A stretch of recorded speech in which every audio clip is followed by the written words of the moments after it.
참 예수님, 잘 지내셨나요? 오래간만이죠? 조금 외도를 했나 봐요. 밖으로 나돌았습니다. 이제 나돌 기회가 없는 것 같기도 하네요. 계속 만날 수 있을 것 같기도 하고요. 오늘은 지극히 거룩하신 그리스도의 성체 성혈 대축일입니다. 그래요. 성체 성혈 대축일, 우리 가톨릭 교회에 있어서 가장 핵심, 가장 중심에 있는 것을 우리가 기억하고 기념하는 날이기도 합니다. 우리 신앙생활의 가장 중심에 미사가 있다면 미사의 중심에 그 성체 성혈이 있죠. 그것을 모심으로 인해서 우리가 신앙생활을 유지하고 주님과 하나 됩니다. 우선은 이 성체 성혈 대축일이 어떻게 생겼나라고 하는 기원을 좀 이야기할까 해요. 독일에 살고 있던 베드로라고 하는 신부가 있었습니다. 1200년대 후반 이야기입니다. 자기가 미사를 하다 보니까 이게 정말 예수님의 몸일까? 제 병이 예수님의 몸으로 정말 변하는 것일까라고 하는 의심이 좀 들었나 봅니다. 그래서 어떤 생각을 했는지는 잘 모르겠지만 신앙심을 키우기 위해서라도 내가 성지순례를 해야 되겠다라고 하면서 독일에서 로마로 걸어가기 시작을 합니다. 걸어가다가 이탈리아 볼세냐라고 하는 작은 마을에 도착해서 미사를 합니다. 미사를 하는데 성체 거양을 딱 하고 있는데 그 성체에서 피가 흘러내립니다. 너무 놀랐죠. 너무 놀라서 그것을 성체포에 감싸고 이것을 어떻게 해야 되나라고 하는 생각이 들었습니다. 그러다가 가까운 곳에 오르비에토라고 하는 도시가 있었습니다. 그곳에 교황님이 계신 것을 알고 그곳으로 가져갑니다. 이것을 어떻게 해야 합니까? 라고 물어보게 되고 그래서 교황님이 조사를 시킵니다. 그 당시에 유명한 성인들이 또 있어요. 우리가 알고 있는 토마스 아퀴나스 성인이 그때 당시의 사람이고 보나벤투라라고 하는 성인도 있었습니다. 여하튼 그 사람들에게 교황님이 조사를 시켜요. 이게 정말이냐? 라고 조사를 시켰는데 어떻게 이런 일이 일어났는지 알 수가 없을 정도의 기적입니다 라고 이야기를 하게 되고 그것을 계기로 인해서 교황님이 성체 성혈 대축일을 한 2, 3년 뒤에 마련을 하십니다. 그때부터 시작이 된 것이 이 성체 성혈 대축일입니다. 이 성체 기적을 두고 교황님이 또 토마스 아퀴나스 성인에게 기도를 한번 만들어 보아라 라고 이야기를 해요. 그 옆에 아마 보나벤투라도 있었나 봅니다. 그래서 둘에게 시킵니다. 그래서 토마스 아퀴나스 성인이 이렇게 글을 써요. 기도문을 딱 작성하는 것을 보고 보나벤투라가 자기가 쓰던 것을 다 찢어버리고 도저히 이 문체를 따라갈 수가 없다라고 이야기를 했다고 합니다. 그것이 여러분들이 성체 강복 때 기도하는 토마스 아퀴나스의 성체 찬미가 기도해 보셨나요? 기억이 잘 안 나시죠? 성체 찬미가 어떻게 시작하냐면은 엎드려 절하나이다 라고 하는 부분, 펠리칸 이야기도 나오는 기도문이라고 하면 좀 기억이 나시나요? 별로 안 나시네. 안 해보셨나 봐.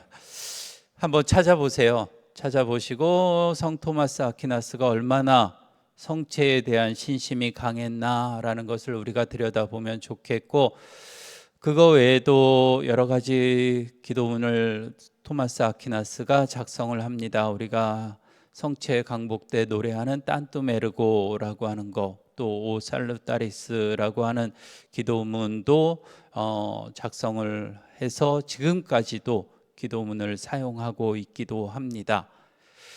여하튼 그렇게 시작된 성체 성혈 대축일입니다. 가장 핵심입니다. 어렵게 이야기하고 싶지 않네요. 예수님이 우리들에게 오시는 거예요. 나랑 예수님이 하나 되는 거예요. 그런데 우리가 얼마나 준비하면서 살아가고 있나, 또 예수님이 내 몸 안에 계시는데 내가 어떻게 살아갈 계획을 잡고 있나 한 번쯤 생각해 보았으면 좋겠어요. 성체를 모시기 위해서 우리들 외적인 준비도 있고 내적인 준비도 있을 거예요. 외적인 준비도 잘 해야 한다고 생각합니다. 가끔 성체 모시러 나오시는데 손이 지저분한 분들이 계세요. 성체를 올려놓기가 꺼려집니다. 한 번쯤 미사 전에 손 한번 씻으시는 게 어떨까? 어떨 땐 거기다 전화번호를 쫙 적어놔가지고 여기다 어떻게, 그래서 입에 직접 넣어주는 경우도 있습니다. 그래요. 그런 외적인 준비도 필요할 것이고 내적인 준비도 필요할 거예요. 우리가 잘못했을 때 고해성사 봐야 하죠. 예수님을 깨끗한 마음 상태에서 우리가 모실 수 있도록 항상 노력해야 합니다. 그리고 모시고 난 다음에도 우리들은 예수님을 내 마음에 모신, 나랑 예수님이 하나 된 그 마음으로 살아갈 수 있어야 합니다. 하나 된 마음으로 살아가야 돼요. 내가 예수님을 지배하듯이 아니면은 위에 선 듯이 살아갔으면 안 되겠죠. 예수님과 내가 하나가 된 그 삶이 무엇일까? 가끔 물어보는데 미사 왜 해요? 우리 이 미사 왜 할까요? 여러분들 그 자리에 왜 앉아 계세요? 미사를 우리가 하는 이유는 아주 간단해요. 이렇게 우리가 신부님들이 성혈 이렇게 올리면서 하는 기도문에 나와 있습니다. 예수님이 하라 그래서 이 예를 행하여라, 나를 기억하여 이 예를 행하여라 라고 이야기해서 우리들은 그 명령에 따라서 이 미사를 거행하고 성체 성혈의 신비를 이루게 됩니다. 그런데 단서가 붙어요. 나를 기억하여. 예수님을 기억하면서 우리들은 성체 성혈을 이루고 그 성체를 받아 모십니다. 예수님의 삶을 기억하라는 거예요. 예수님의 삶 어땠어요? 화려했어요? 멋있었어요? 아마 아닐 거예요. 우리가 보듯이 저 십자가에 달려 계신 예수님이십니다. 왜? 항상 얘기하듯이 우리의 구원을 위해서, 나의 구원을 위해서 당신 목숨을 바치신 분이 저기 저 예수님이십니다. 우리의 구원을 위해서 목숨을 바치신 예수님을 우리가 받아 모셨는데 받아 모신 만큼 우리가 살아가고 있나? 그 예수님의 모습을 닮아가려고 우리가 노력하고 있나? 오히려 우리들은 그런 예수님을 받아 모시면서 내가 살려고, 내가 좀 더 잘 살려고, 나만을 위해서 살려고 그렇게 발버둥 치면서 살아가는 우리들의 모습은 아닌가? 다른 사람들 신경 안 쓰고 나만 살면 되고 내가 좀 더 나으면 되고 그런 삶이라고 한다면 우리가 정말 성체를 모시는 그러한 사람인가? 성체를 모시고 예수님을 닮아갈 수 있었으면 좋겠습니다. 예수님의 그 우리들에 대한 사랑, 목숨을 바쳐가면서까지 사랑했던 그 사랑의 모습이 우리에게서 조금이나마 발휘가 되었으면 좋겠습니다. 그래야 예수님께서 당신 몸을 나누어 주신 것이 좀 이해가 되지 않을까라는 생각을 해보게 됩니다. 성체 항상 모시죠. 좀 자주 모시면 좋겠어요. 주일만 모시는 것이 아니라 평일에도 좀 모실 수 있잖아요. 평일에도 좀 모셨으면 좋겠습니다.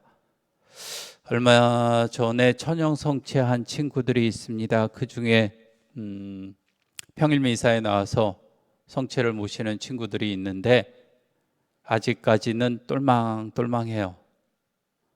아주 아멘 소리가 예쁩니다. 여러분들도 천영 성체 때의 기억이 나시는지 잘 모르겠어요. 예수님의 몸을 모실 때의 그 기쁨 많이 옅어지셨겠지만 다시 한번 살리시면 좋겠습니다. 우리에게 오시는 예수님 아주 기쁘게 감동스럽게 받아 모실 수 있었으면 좋겠고, 그 예수님이 자주자주 여러분에게 찾아가면 좋겠습니다. 예수님을 매일 모시지만 항상 모시고 나면 또 옅어지는 것 같아요.